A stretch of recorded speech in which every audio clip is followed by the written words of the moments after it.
میں کچھ ناگزیر مجبوریوں کی وجہ سے ایک ایسے دور سے گزرا کہ قرآن کو شدید مصروفیات کی وجہ سے بالکل وقت نہ دے سکا۔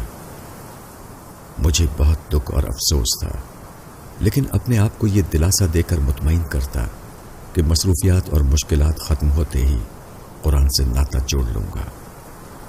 وقت یوں ہی مصروفیات کی نظر ہوتا گیا کہ ایک دن اچانک سورہ مزمل کی یہ آیت کسی اخبار میں سامنے آ گئی۔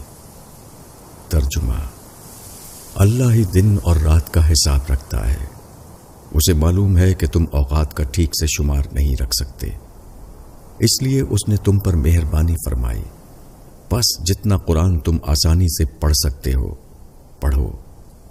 اسے معلوم ہے کہ تم میں کچھ لوگ مریض ہیں اور کچھ رزق اور اللہ کے فضل کی تلاش میں ہیں اور کچھ اللہ کی راہ میں جہاد میں مصروف ہیں، بس جتنا قرآن بآسانی پڑھا جا سکتا ہے پڑھ لیا کرو۔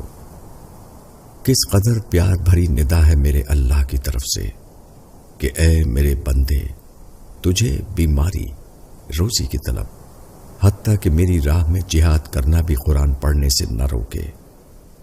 میں تمہاری تھوڑی سی محنت کو بھی قبول کرتا ہوں اور تمہاری کمی اور کوتاہی کو معاف کر دیتا ہوں، بس میری طرف متوجہ ہو جا۔ کتنا مہربان ہے میرا رب جس نے مجھے اتنی سہولت دے رکھی ہے۔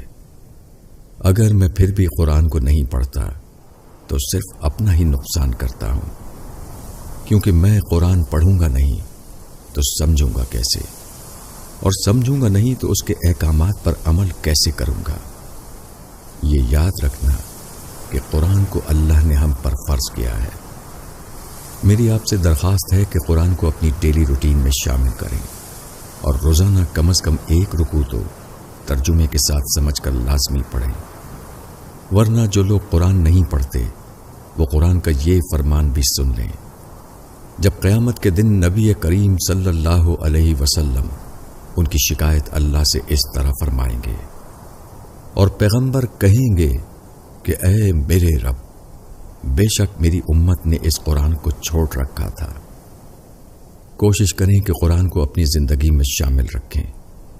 اگر کبھی زندگی میں مجبور و مصروف ہو گئے تو اس آیت کو نہ بھولنا، بس جتنا آسانی سے ہو سکے اتنا قرآن پڑھ لیا کرو۔ اللہ تعالی ہم کو قرآن کریم پڑھنے اور سمجھنے والا بنا دے اور اس پر عمل کرنے والا اور اس کو دوسرے لوگوں تک پہنچانے والا بنا دے۔